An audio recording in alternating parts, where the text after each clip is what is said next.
Bismillahirrahmanirrahim. Assalamualaikum warahmatullahi wabarakatuh.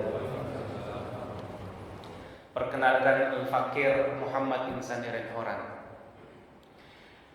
yang merupakan dai asal timur Indonesia, terutama Maluku. Lebih khusus lagi dari K. Kalau Bapak Ibu dengan nama K kan sudah identik dengan nama tertentu ya. Nah, K itu nama pulau. K itu satu pulau yang ada di Maluku. Jadi ada orang yang menggunakan nama K di belakang, yaitu menyamatkan bahwa asalnya dari K. Tapi kan yang hadir tuh seakan-akan orang-orang dari K, orang dari Maluku itu non Muslim. Yang tampil-tampil itu kan sepertinya non Muslim. Padahal Bapak Ibu, kalau kita lihat, misalkan kita buka internet saja, bisa di Google, di Wikipedia juga ada. Itu data statistik Maluku itu mayoritas Muslim, Bu. Ambon sekalipun lebih dari 50% Muslim. Dan K itu ada dua daerah. K itu seperti Jawa, cuman dia kecil. Jadi nama pulau sekaligus nama suku. Nah, ada kota, ada kabupaten. Kota itu sekitar 90% lebih Muslim. Kabupaten yaitu dibagi tiga, Islam, Katolik, Protestan. Tapi yang Muslim masih lebih banyak, sedikit, sekitar 35-40%, sisanya Katolik dan Protestan. Artinya apa? Indonesia Timur itu pun masih sebenarnya mayoritas Muslim. Hatta itu Papua sekalipun, Maluku sekalipun mayoritas Muslim, apalagi Maluku Utara lebih banyak lagi Muslim. Bapak Ibu jemaah rahimakumullah, Al-Fakir di sini tidak untuk berceramah, karena di hadapan Al-Fakir banyak para ulama, para pemuka agama. Izinkan Al-Fakir untuk sekedar bercerita, berbagi pengalaman apa yang kami hadapi dan merupakan kondisi saudara-saudara kita yang merupakan kal jasadil wahid, kata Rasulullah. Ibarat kita semua itu adalah satu tubuh. Umat Islam itu seluruhnya adalah ibarat satu tubuh, yang apabila satunya sakit, yang lain pun akan ikut merasakan sakit. Bagaimana sih satu tubuh itu? Ada mata untuk melihat, ada telinga untuk mendengar, ada kepala, rambut, ada tangan untuk mengerjakan hal-hal tertentu, ada kaki untuk melangkah. Itulah satu tubuh, berbagai perbedaan tapi memiliki fungsinya masing-masing. Itulah nikmat yang Allah berikan kepada kita umat Islam. Meskipun berbeda-beda, tapi semuanya dalam rangka mewujudkan satu kesatuan fungsi. Bayangkan Bapak Ibu, kalau semua kita ini mata di dalam tubuh kita ini, seram sekali. Semua tubuh kita mata, nggak ada yang lain. Atau semua tubuh kita hidung misalkan, Masya Allah. Tapi Allah sudah menciptakan semuanya, ada mata, ada telinga, ada hidung, semua dengan fungsinya masing-masing untuk melengkapi kesempurnaan tubuh tersebut. Itulah umat Islam. Ada dari barat, ada dari timur, ada dari Afrika, ada dari Arab, ada dari Sumatera, ada dari Jawa, ada dari Sunda, ada dari Maluku. Semuanya berbeda-beda suku, bangsa, warna kulit. Ada yang rambut lurus, ada rambut keriting, ada yang kulit putih, ada kulit hitam. Semuanya berbeda-beda itu dalam rangka untuk saling mengenal satu sama lain, menguatkan ukhuwah dan akidah Islam. Itulah nikmat terbesar yang Allah berikan kepada kita. Perumpamaan umat Islam itu, Bapak Ibu, ibarat kita masuk di dalam masjid ini.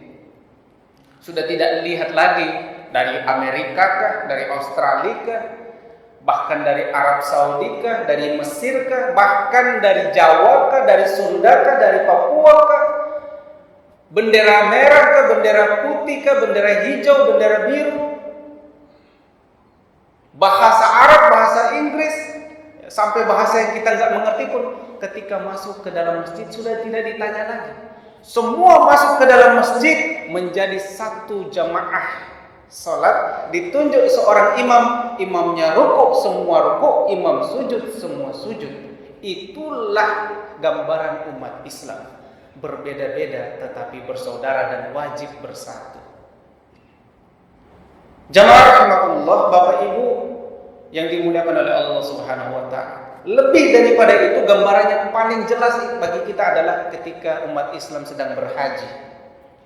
Kulit hitam, kulit putih, ketika semuanya mengenakan pakaian yang sama, pakaian ihram, Masya Allah, sudah tidak dilihat lagi, kelihatan lagi sudah tidak mana bangsawan, mana orang yang sederhana, mana pejabat, mana pegawai biasa, mana orang kaya, mana orang sederhana, mana orang, sudah tidak lagi, semuanya itu terlihat sama. Itulah persaudaraan umat Islam, diikat dengan akidah yang satu, yang menghapuskan segala macam sekat-sekat, yang kemudian mereka dipersatukan dalam akidah dan ukhuwah Islamiyah.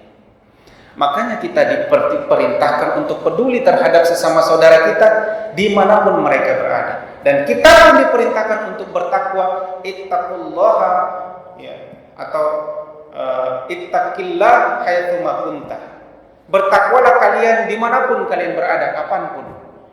Di masjid kita harus bertakwa, di rumah kita harus bertakwa, di kantor kita harus bertakwa, dimanapun kita berada harus bertakwa. Jemaah rahimakumullah,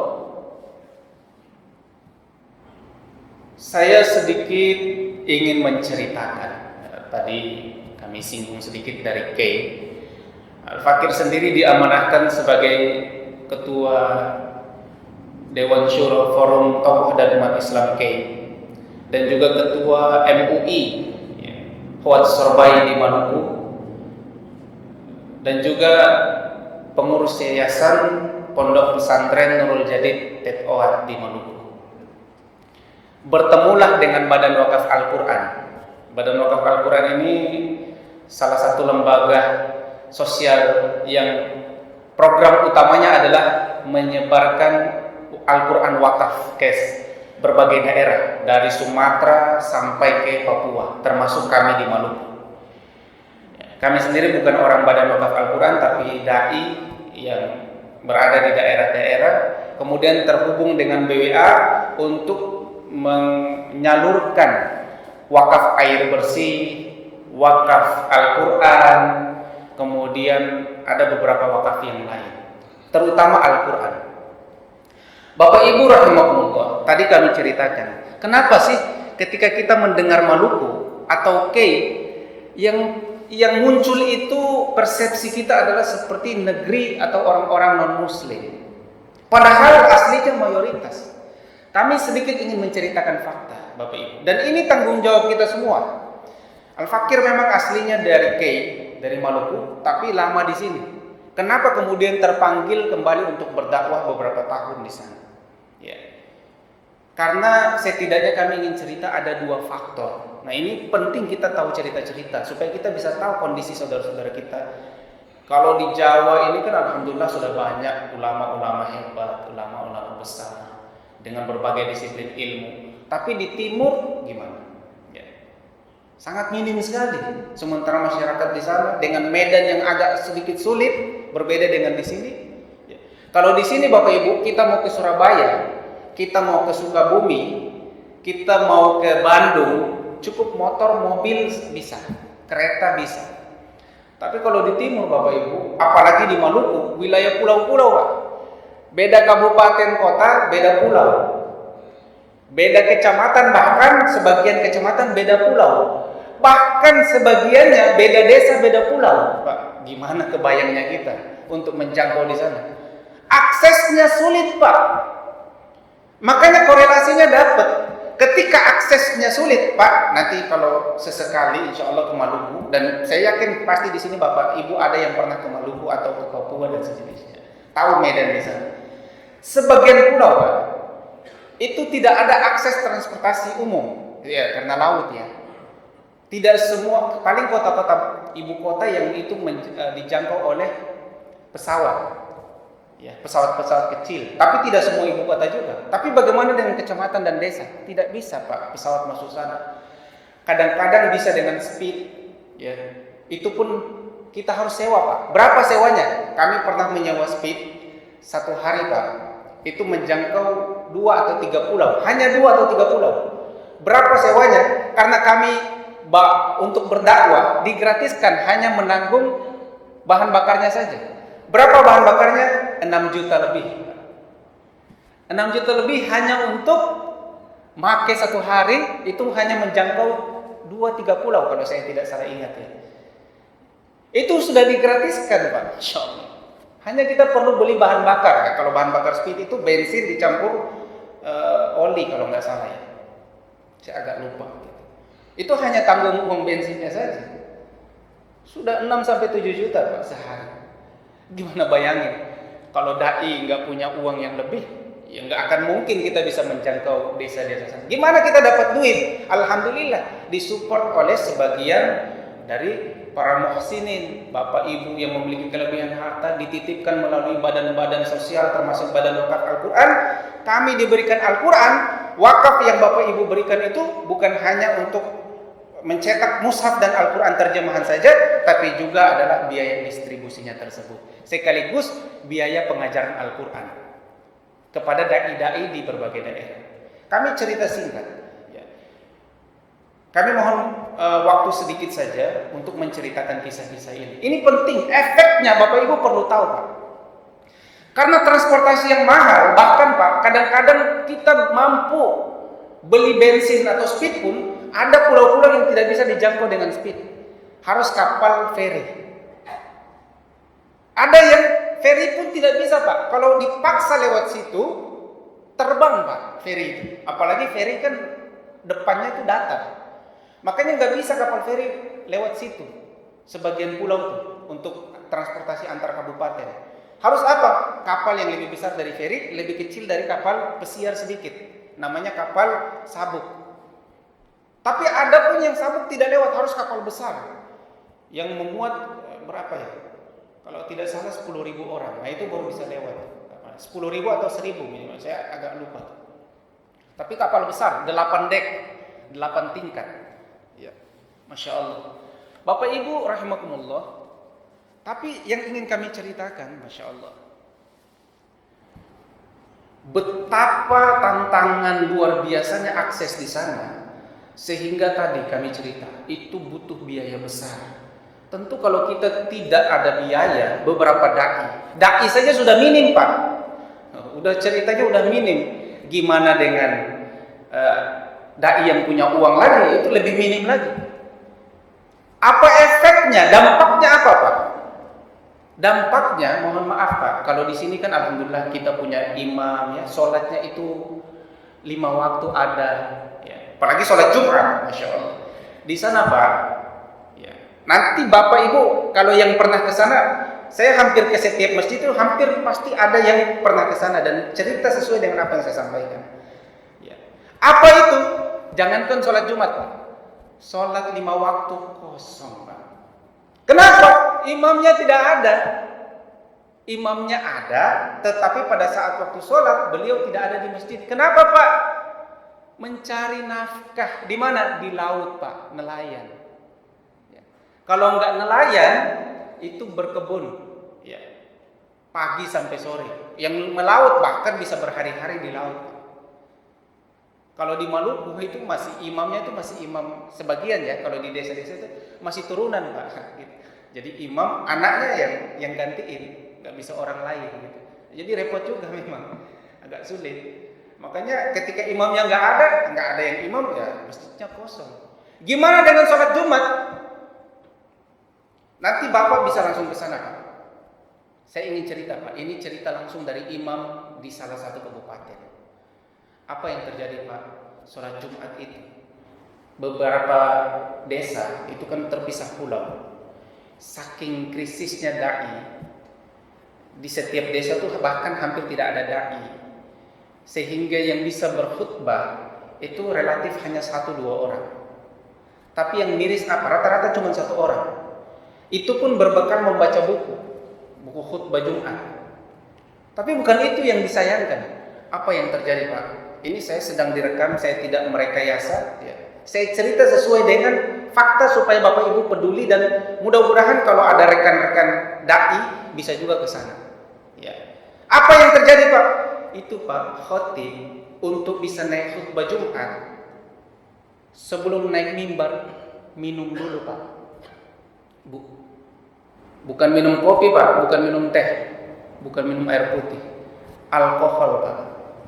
Sebelum khutbah minum alkohol dulu. Bayangkan. Kalau kita dengar ya di dunia hitam itu, konser-konser artis-artis itu kan sebelum naik panggung biar percaya diri, hilangkan grogi, minum alkohol dulu. Ternyata itu tidak terjadi hanya di dunia hitam Pak, di dunia putih juga ada Pak. Saking krisisnya ya, pemahaman dan juga apa yang terjadi di sana. Bahkan di daerah itu ada animisme, dinamisme ya. Bukan hanya yang 5 agama, 6 agama ya, tapi kepercayaan-kepercayaan macam-macam, bahkan tidak beragama juga ada. Muslim banyak nggak? Banyak Pak, tapi nggak paham agama. Ketika kami datang ke sana Pak, ke ibu kotanya itu, kami mencoba untuk pergi ke pulau-pulau itu untuk langsung melihat. Tapi memang waktu itu nggak bisa itu, karena di sana ada beberapa musim yang angin barat, angin timur yang nggak berani keluar tuh, perahu atau speed. Makanya pada kami saat datang itu nggak bisa tuh ke sana. Sewa speed pun mahal. Alhamdulillah pada saat itu ada seorang habaib yang beliau agnia, punya banyak harta, yang siap sebenarnya. Cuman karena cuacanya tidak memungkinkan kami nggak bisa. Ketika kami konfirmasi kepada tokoh ulama dai yang ada di ibu kota, kami sampaikan seperti itu. Beliau katakan begini, Ustadz, bukan hanya itu. Ini saya sampaikan bahasanya persis. Jika 5 tahun yang akan datang, kalau tidak ada dai yang bisa datang ke pelosok-pelosok tersebut, kemungkinan besar Islam sudah tidak ada lagi di sana. Maka terakhir Bapak Ibu, karena sedemikian dibutuhkannya kepedulian dari Bapak Ibu semua, saudara-saudara kita, untuk kondisi-kondisi bukan hanya di Indonesia Timur, di berbagai macam pelosok, butuh sekali perhatian kita, kepedulian kita. Untuk itulah kami mengajak, kami menawarkan kesempatan. Allah panggil, Allah ketuk hati Bapak Ibu sekalian untuk memberikan kesempatan ini. Ya, belum tentu lagi kita bisa ketemu lagi karena saya juga tempatnya bukan di sini. Ya, maka inilah kesempatan terbaik. Kami ajak Bapak Ibu untuk mari berjual beli langsung dengan Allah. Dan inilah jual beli yang tidak ada kerugiannya, jual beli yang pasti Allah balas dengan balasan yang terbaik. Dihindarkan dari neraka, diberikan balasan yang baik, bahkan diberikan dengan surganya Allah Subhanahu wa taala. Maka berilah yang terbaik. Kalau saat ini Bapak Ibu tidak membawa cash, bisa juga berkomitmen saja dengan Badan Wakaf Al-Quran dulu, bisa dengan transfer ya, atau bisa nanti dilanjutkan dengan komunikasi selanjutnya. Tapi sebagai penutup Bapak Ibu, ya sekali lagi kami mendoakan terima kasih banyak kepada pengurus masjid yang telah memfasilitasi ini. Mudah-mudahan mendapatkan pahala jariah dari Allah Subhanahu wa taala atas tersalurkannya wakaf ini. Jazakumullahu khairan wa syukran katsiran ala husni istimamikum. Billahi taufiq wal hidayah wa ridha wal hidayah wal afu minkum. Assalamualaikum warahmatullahi wabarakatuh.